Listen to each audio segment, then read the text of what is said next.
Bonjour et bienvenue dans Forecast, le podcast qui met la lumière sur la trésorerie et les trésoriers. Je suis Jean-François Galéa et je serai votre hôte tout au long de cette émission. Forecast, c'est à chaque épisode une rencontre avec un professionnel de la trésorerie inspirant qui partage sa vision du métier au présent comme au futur. À partir du moment où il a accès à tout l'historique de mail, à toute la chaîne de discussion, c'est assez facile en fait d'être crédible parce que nécessairement il voit les templates de mail, il voit le ton des discussions, donc il suffit qu'il y passe un peu de temps et qu'il ait la bonne finesse pour que effectivement le mail soit tout à fait crédible et donc que l'entreprise in fine accepte la demande de modification des RIB parce que ça paraîtra cohérent. Aujourd'hui, je reçois Baptiste Collot. Baptiste est président de la société TrustPair. Avec Baptiste, nous allons aborder l'épineux sujet de la fraude en entreprise, et plus particulièrement de la fraude au virement. Forecast épisode 7, c'est parti. Bonjour Baptiste. Bonjour Jean-François. Comment vas-tu ? Écoute, très bien et toi ? Écoute, ça va. Je suis très content de te recevoir aujourd'hui, car on va parler d'un sujet qui concerne beaucoup de trésoriers et de direction financière de manière générale, et qui malheureusement, lorsqu'il survient, fait beaucoup parler de lui, c'est le sujet de la fraude. La fraude, c'est un sujet que tu connais bien, mais dans un premier temps, est-ce que tu pourrais peut-être te présenter ? Oui, merci déjà de ton invitation. Effectivement, le sujet de la fraude, c'est un sujet que j'ai eu l'occasion de connaître à travers mon passé de trésorier au sein de la direction financière d'un grand groupe français, et puis depuis 3 ans, cofondateur et président de la société TrustPair, qui a développé une solution SaaS de contrôle des RIB fournisseurs, et donc utilisée par les directions financières pour éviter les fraudes au virement. Pour aborder ce sujet, on va peut-être prendre un peu de recul. Dans un premier temps, ça pourrait être intéressant. Est-ce que tu pourrais nous parler de la fraude d'une manière générale, de définir de quoi on parle exactement ?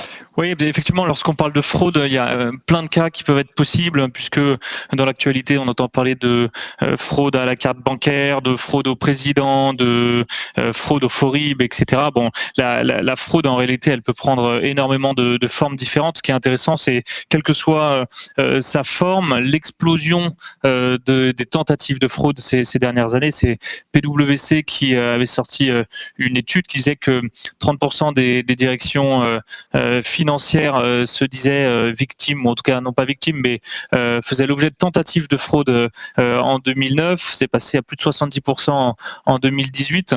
Et donc ça prouve un petit peu la tendance. Ce qui est intéressant de voir, c'est surtout l'évolution cyber de la fraude, puisque historiquement, on avait des fraudes très manuelles et aujourd'hui, on a des fraudes beaucoup plus digitalisées, encore une fois, quelle que soit la typologie de fraude. D'accord. Et pour toi, c'est ce qui principalement justifie cette tendance haussière, c'est la digitalisation des fraudes. C'est effectivement le constat. Avant, une fraude, c'était une organisation très pointilleuse de la part des criminels qui étaient à leur origine. Aujourd'hui, des hackers peuvent mener des tentatives de fraude multiples, des milliers de tentatives avec des outils digitaux, avec des malwares, etc., qui, une fois une brèche trouvée au sein d'une entreprise, leur permettent de l'exploiter. Et donc forcément, ça a démultiplié les moyens mis à la disposition des fraudeurs. D'accord. Et donc, quels sont les moyens mis en place par les fraudeurs pour arriver à leur but, et qu'est-ce qu'on peut arriver à définir une espèce de nomenclature, de catégorie des fraudes ?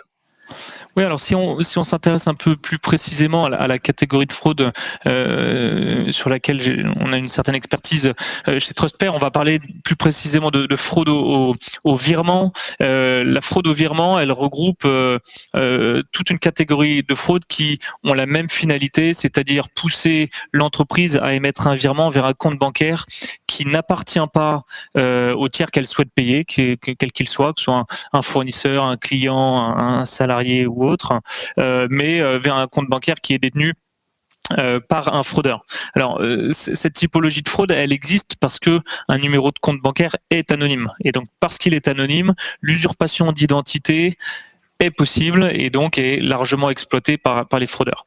Il y a quelques années, on entendait beaucoup parler d'une d'une forme de fraude qui était la fraude au président, qui a défrayé la chronique avec des cas assez spectaculaires et qui était assez manuel, qui nécessitait, comme je le mentionnais, une très bonne étude de l'entreprise, de son organisation, des organigrammes, etc., jusqu'à demander à une personne de l'entreprise d'initier un virement, généralement après un coup de téléphone. Donc c'était en imitant soit le président, le directeur financier, etc., et en le faisant croire à une opération bien évidemment secrète, mais extrêmement importante, etc. Ça, c'était la fraude au président. Elle représente encore 38% des cas aujourd'hui. En tout cas, elle est revendiquée dans 38% des cas lorsqu'elle est tentative de fraude. Ce qui est intéressant, c'est que ces fraudes-là, elles ont évolué avec de plus en plus d'outils cyber. Et aujourd'hui, la fraude qui est le plus présente, c'est la fraude aux faux fournisseurs. Que tu connais probablement. La fraude aux faux fournisseurs, elle vise encore une fois à usurper l'identité d'un fournisseur en faisant croire à un changement de coordonnées bancaires ou en tout cas en faisant croire que j'ai une demande de payer sur un compte bancaire qui in fine est détenu par le fraudeur, et celle-ci elle est revendiquée dans 48% des cas de tentative. Après, il y a toutes les fraudes classiques, usurpation d'identité des banques, d'un avocat, d'un prestataire autre, et puis l'intrusion dans les systèmes d'information qui est remontée aujourd'hui dans quand même 29% des cas. D'accord. Et est-ce qu'on sait, fraudes qui réussissent le plus, les fraudes qui ont le plus d'impact réel à la fin, quoi. C'est-à-dire les fraudes qui n'ont pas été que des tentatives mais qui ont été des succès. On a une idée un peu de ce que ça peut, lesquelles sont les plus efficaces? Oui, aujourd'hui, celle qui aboutit le plus en termes de volumétrie, c'est la fraude aux faux fournisseurs, aux faux tiers au sens large, puisque il y a une volumétrie de tiers qui est extrêmement importante dans les organisations, en tout cas dans les ETI, dans les grands groupes, et donc dans le volume de flux qui existe, forcément, au bout d'un moment, il est compliqué de traiter l'ensemble de ces volumétries et d'être attentif à chacun des demandes de changement de coordonnées bancaires, des paiements, etc. Et donc, on n'est jamais à l'abri d'un trou dans la raquette, malgré le fait que des process puissent être respectés et sans même qu'il y ait de faute de la part d'un membre de l'entreprise. Donc là, on est dans le cas d'une fraude qui est une fraude d'ingénierie sociale, dans laquelle on se fait passer pour et on demande à ce que des éléments dans le système d'information de la cible soient modifiés. Donc il y a une part informatique, mais la part tout en amont, elle est très, très humaine. Oui, absolument. Aujourd'hui, dans le cas des fraudes aux faux fournisseurs, une fraude sur deux implique une cyberattaque ou impliquait en tout cas une cyberattaque en 2019. C'est une étude de Euler-Hermes qui est sur le sujet qui le dit. Très souvent, la problématique cyber, elle n'est pas dans l'entreprise qui fait l'objet de la fraude, mais elle est chez son fournisseur. C'est-à-dire que le hacker va hacker le serveur mail ou la boîte email de votre fournisseur, en prendre le contrôle et puis initier des emails à votre destination, à destination de plein de ses clients en demandant des changements de coordonnées bancaires. Alors à partir du moment où il a accès à tout l'historique de mail, à toute la chaîne de discussion, c'est assez facile en fait d'être crédible parce que nécessairement il voit les templates de mail, il voit le ton des discussions, donc il suffit qu'il y passe un peu de temps et qu'il ait la bonne finesse pour que effectivement le mail soit tout à fait crédible et donc que l'entreprise in fine accepte la demande de modification des RIB parce que ça paraîtra cohérent. Donc effectivement, ça implique à ce moment-là encore une organisation humaine et une action humaine. Ouais, donc quand on parle d'intrusion et de hacking, à des fins de fraude financière, on ne parle pas forcément que d'intrusion dans les systèmes financiers, mais aussi simplement dans les boîtes mail, comme tu l'évoques. Absolument. Ça peut être les boîtes mail sont extrêmement exposées puisque par définition il y a des flux entrants et sortants en permanence avec potentiellement des pièces jointes, avec des liens qui peuvent transiter, etc. qui font que si par maladresse ou pas, d'ailleurs vous vous retrouvez à cliquer ou sur un lien qui vous amène vers une page web qui peut héberger un service malveillant, ou bien il y a une pièce jointe qui est jointe à un mail qui est également qui peut être un virus, un malware ou autre. Dans ce cas-là, forcément, vous vous exposez de facto. Après, on constate aussi que le risque cyber, il concerne le système d'information de l'entreprise au sens ERP du terme, par exemple, là où est stockée la donnée. Et donc là, ça devient beaucoup plus compliqué de s'assurer que cette donnée n'a pas été modifiée dans le temps. Et il y a effectivement des cas de fraude, c'est plus rare, mais qui impliquent des modifications directement dans le système d'information du client. D'accord. Et donc, quelles sont les personnes qui sont le plus concernées au sein de l'entreprise par ces risques de fraude? En fait, en général, les fraudeurs qui réalisent ce genre d'opération s'intéressent à qui? Alors, forcément, les fraudeurs vont s'intéresser aux personnes qui sont impliquées dans ce process de saisie ou de modification des RIB fournisseurs. La grande complexité des directions financières, notamment dans des ETI ou dans des grands groupes, c'est leur organisation en fonctions un peu différenciées et séparées, parfois même en termes de système d'information séparés.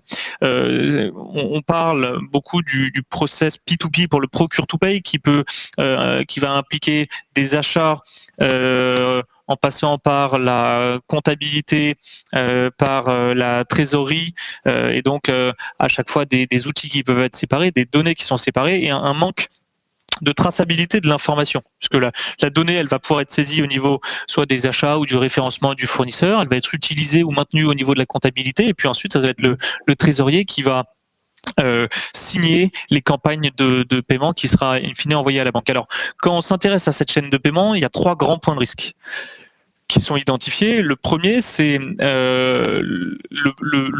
l'étape qui consiste à contrôler la donnée associée au fournisseur avant qu'elle soit saisie dans les outils.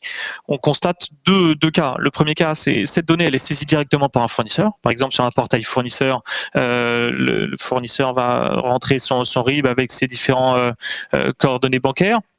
Ou bien cette donnée, elle est saisie directement en interne dans l'entreprise avec, par exemple, un comptable fournisseur qui sera chargé de s'assurer que cette information est fiable. Pour fiabiliser cette information, c'est un process manuel qui existe. Je vais faire en sorte de rappeler mon fournisseur, s'assurer que c'est bien lui qui a fait la demande. Je vais demander potentiellement un RIB certifié à la banque, etc., etc. Un certain nombre d'actions manuel et chronophage qui reste faillible.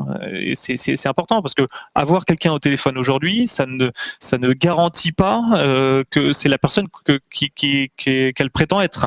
L'usurpation d'identité, elle peut très bien fonctionner avec un numéro de téléphone. De la même manière, quand on renvoie un email pour s'assurer que c'est bien la demande, si l'adresse email a été hackée, de la même manière, comment s'assurer que l'information que l'information que j'ai reçue et que la personne qui m'a transmise l'information était bien la personne que je souhaitais avoir. Donc, le premier point de risque, c'est lors du contrôle de cette donnée au début du process. Une fois que cette donnée a été contrôlée, elle est saisie dans un outil qui est généralement un ERP qui vient héberger l'ensemble des données associées au fournisseur, et cette donnée n'est pas maintenue dans le temps. Pour une raison assez simple, c'est que jusqu'à présent, il y a très peu d'outils qui permettaient de maintenir cette donnée dans le temps, et donc elle était laissée pour morte, alors même que les fournisseurs vivent. Ils vont faire faillite, changer de coordonnées bancaires, ils vont être amenés à déménager, etc. Et donc c'est ce qui fait que aujourd'hui, en moyenne, on constate 30 à 50% de données erronées dans les bases fournisseurs de nos clients. Ça démontre bien l'incapacité qu'ont les directions financières aujourd'hui à être en maîtrise de leurs données, ce qui est pourtant un vrai critère de performance. Ça, c'était donc le second point de risque, le fait que cette donnée est stockée dans un ERP sans être maintenue à jour de manière récurrente. Le troisième point de risque, c'est les paiements, c'est bien sûr l'usage des données qui ont été stockées. Et aujourd'hui, lorsque tu parles à un directeur financier ou un trésorier, eux héritent d'une donnée qui a été contrôlée en amont, sur laquelle ils n'ont pas forcément ni de visibilité d'accès, mais ils n'ont pas non plus la garantie que le process amont a bien été respecté. Et pourtant, les campagnes de paiement peuvent inclure des centaines ou des milliers de paiements. Et bien sûr, le contrôle unitaire à ce moment-là est strictement impossible. Ça, c'est le troisième point de risque. Pourtant, le CFO, le directeur financier ou le trésorier est responsable de cette signature et de l'envoi à la banque. Donc, c'est extrêmement compliqué. C'est ces trois grands points de risque qui font qu'aujourd'hui, une direction financière est exposée au risque de fraude au virement. Et donc, partant de ce constat, en fait, quelles sont les différentes façons de pouvoir fiabiliser ce process et de pouvoir réduire les risques? On est sur quelque chose qui est certes informatisé, donc dans lequel il y a en effet des choses qui peuvent être faites de ce côté, ne serait-ce que s'assurer de ne pas pouvoir modifier les RIB à certaines étapes pour justement éviter qu'on ait un RIB différent de l'ERP au système Trésor. Il y a d'autres choses dont tu vas sûrement nous parler, mais aussi il y a aussi des process humains avec des personnes qui interviennent et qui sont elles en charge de s'assurer que l'ensemble du processus fonctionne correctement. Et comme on l'a vu, c'est à eux avant tout que les personnes qui souhaitent frauder, parce qu'il y a l'erreur en effet. C'est vrai que le problème d'erreur est aussi un problème qui peut être matériel, mais la fraude les cible aussi. Donc eux-mêmes sont aussi responsables de ces deux points, l'erreur et la fraude. Et donc pour toi, comment est-ce que globalement on peut réussir à avancer sur ce sujet et à faire en sorte que le risque soit réduit? Comme tu le mentionnes, la fraude, c'est un risque comme un autre. Donc le préalable à la maîtrise d'un risque quel qu'il soit, c'est de le cartographier, c'est de faire un audit de ces process pour identifier les différents points de risque et pouvoir agir pour s'en prémunir un maximum. L'humain reste dans tous les cas aujourd'hui impliqué dans un processus parce qu'on a besoin de son analyse, parce que certaines tâches ne peuvent pas être automatisées. Donc l'enjeu, c'est d'automatiser un maximum pour focaliser des ressources humaines sur des actions clés ou en tout cas des actions qui vont nécessiter une interprétation ou une analyse humaine supplémentaire. Encore une fois, c'est tout l'enjeu de la digitalisation, c'est orienter les ressources humaines vers des tâches à plus forte valeur ajoutée et automatiser le reste. Donc, dans le cas de la fraude, il y a un point qui est non négligeable, c'est que la fraude interne, c'est une réalité. Donc, il faut aussi s'assurer que nos process, les process au sein de la direction financière vont pouvoir permettre de... La fraude interne, c'est-à-dire, on explicite, c'est la fraude qui vient des employés même de la société. Une collusion qui peut exister entre un employé en interne, un employé et puis un fraudeur externe, le cas échéant, parfois un employé qui est aussi choisi d'agir seul. Donc, effectivement, il faut identifier que un seul individu ne puisse pas, de manière autonome, changer une information critique. Et donc là, si on s'intéresse par exemple au fichier de paiement, il peut y avoir des notions de cryptage entre à la sortie de l'ERP et avant l'entrée dans le TMS par exemple. Ça peut être au moment d'un changement de RIB, la double validation ou ces fameux contrôles 4 yeux, etc., etc. Mais effectivement, pour réduire cette fraude, pour pouvoir contenir les volumes en fait et traiter les volumes, aujourd'hui on constate bien que il y a énormément d'informations et de typologies d'informations à contrôler et que pourtant les ressources allouées à ces contrôles sont de moins en moins importantes. Donc la digitalisation a toute sa place pour répondre à cette problématique.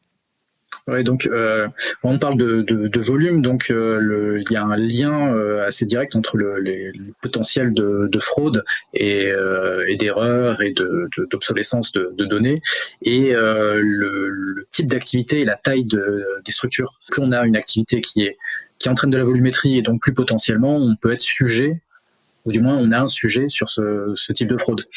Oui, nécessairement, parce que dans le cadre de grands groupes, enfin, il y a eu une certaine tendance à la centralisation des fonctions finance autour de shared services, donc avec moins d'individus qui sont amenés à traiter à l'aide de logiciels plus des volumétries de données plus importantes. Mais ça serait ça serait une grave erreur de croire que parce que on n'est pas un grand groupe, on n'est pas exposé. En réalité, et on le voit bien lorsqu'on parle avec, on en discute avec les organes de la gendarmerie en charge de la répression de la grande délinquance financière, qui traite ces sujets, ces problématiques de fraude. En réalité, toutes les entreprises sont concernées parce que la petite entreprise, la PME, l'ETI qui n'est pas sensibilisée, qui n'a pas les process, qui n'a pas les outils, va être beaucoup moins regardante lorsqu'un email va arriver de son fournisseur que un grand groupe extrêmement bien organisé qui a une direction du risque, qui est sensibilisé par ses banques, etc., etc. Donc oui, effectivement, on peut, quand on entend parler de très grosses fraudes avec des montants importants, ça touche des grosses entreprises parce que c'est elles qui sont le plus à même de faire des virements de plusieurs millions d'euros. Mais en réalité, il y a des PME. La fraude en moyenne, la fraude au virement, c'est 80 000 euros en moyenne. Et dans 5% des cas, c'est supérieur à 500 000 euros. Donc la réalité, c'est que 80 000 euros, on peut, par entité juridique, on peut on peut être touché à plusieurs fois par an, et c'est le cas des grands groupes. Ils font l'objet de multiples tentatives de fraude, parfois de multiples fraudes. Mais c'est la moyenne qui est constatée, qui est constatée aujourd'hui par fraude. Après, il y a des fraudes de plusieurs millions d'euros, bien sûr, mais pour une ETI, pour une PME, perdre parfois quelques dizaines de milliers ou centaines de milliers d'euros, c'est déjà extrêmement pénalisant pour eux. Et ça peut mettre des boîtes en faillite, sans parler de l'impact humain et de la désorganisation que ça peut entraîner, parce que très souvent, lorsqu'il y a une fraude, on cherche un coupable, ou bien il va y avoir un sentiment de culpabilité au sein des équipes qui peut être très fort. Une des faiblesses que peuvent avoir certaines structures de taille plus modeste, c'est peut-être aussi l'impossibilité de mettre en place une ségrégation des rôles suffisante, à la différence de grands groupes qui, eux, peuvent peut-être mettre en place cette ségrégation peut-être un peu plus facilement. Et donc, à ce niveau-là, la réponse... Mais effectivement, le risque, il existe dans les deux cas, pour un grand groupe comme pour une petite entreprise. La réponse ne va pas être la même, mais en tout cas, ne sera pas de la même proportion. Mais dans les deux cas, la digitalisation a toute sa place, parce qu'un grand groupe qui va mettre en place des process extrêmement lourds pour contrôler ses données, aujourd'hui, si c'est de l'humain, en réalité, c'est aussi avoir des process lourds avec une valeur ajoutée qui est très limitée. Donc là où la digitalisation a du coup un sens extrêmement important, avec un ROI important de la solution qui va être mis en place, même immédiat, puisque lorsqu'on réduit des temps de contrôle fois 10 ou 15, nécessairement c'est extrêmement important en termes de libération de ressources humaines.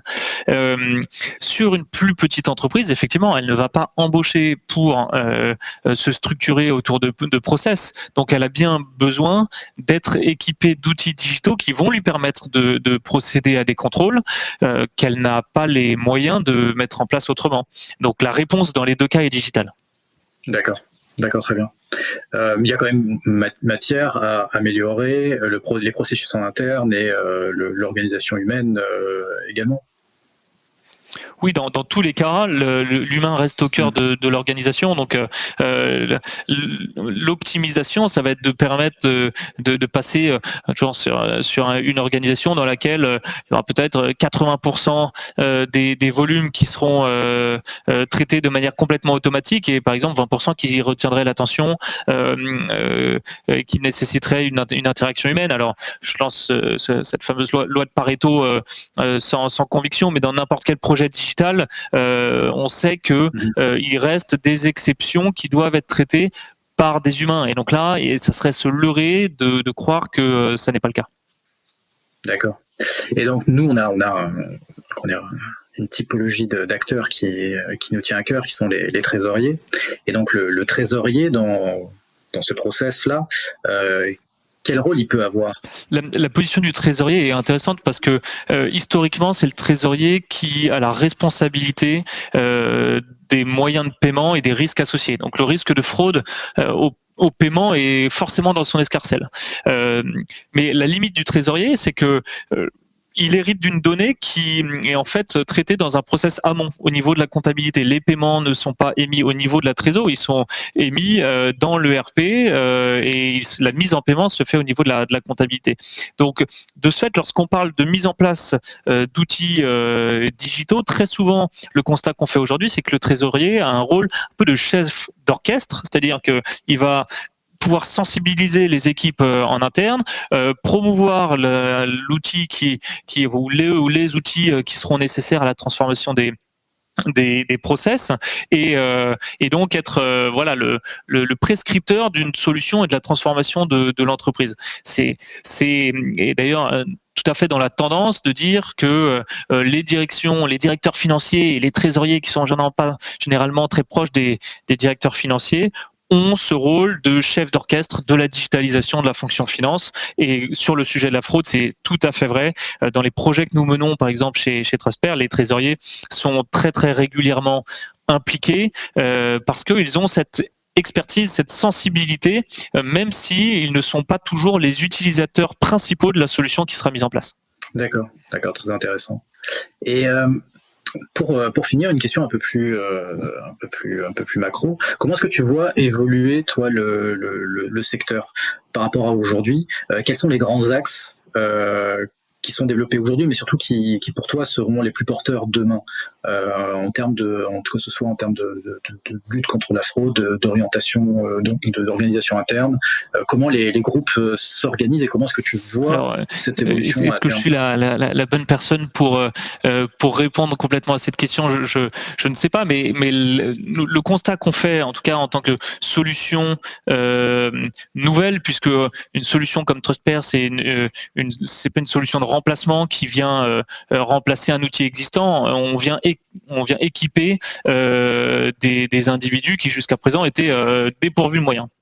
Donc le constat, c'est que la tendance, elle est très largement à la complémentarité des outils. Un outil comme Trustpère vient s'intégrer au process P2P de ses clients pour répondre aux 3 points de risque qu'on identifiait tout à l'heure et donc aux différents outils qui vont être utilisés. Les outils de procurement, l'ERP, les outils de communication bancaire, les TMS. Et donc l'enjeu, c'est de faciliter le déploiement de tels outils en travaillant en amont entre éditeurs. C'est-à-dire que de plus en plus, les solutions logicielles sont interconnectées, permise, cette connexion, elle est permise par le déploiement d'API, etc.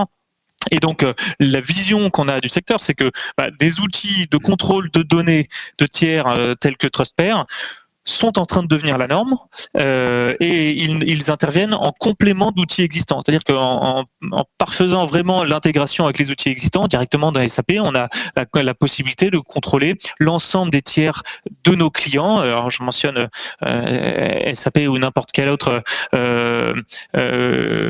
ERP, mais c'est vrai que sur des grandes entreprises, SAP reste un acteur qui est extrêmement présent en Europe.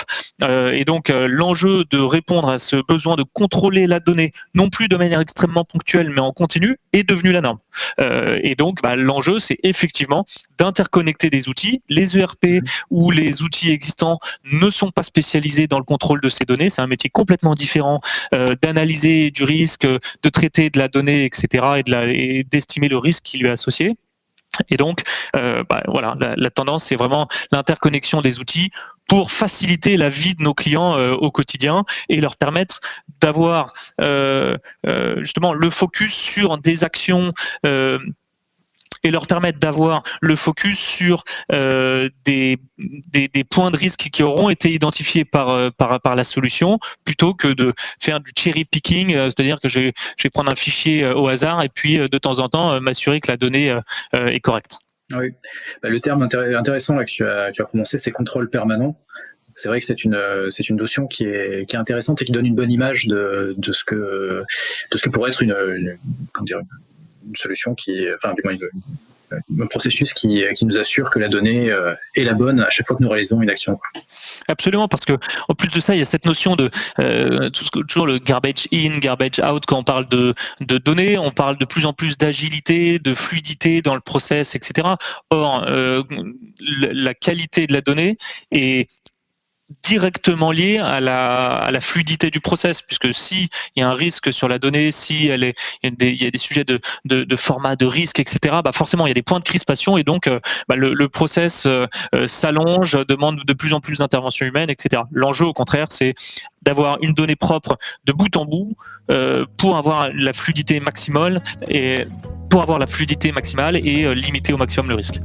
D'accord, c'est très clair. Merci beaucoup, Baptiste. Merci Jean-François, c'était un plaisir. Merci de m'avoir invité. Merci à toi. À bientôt.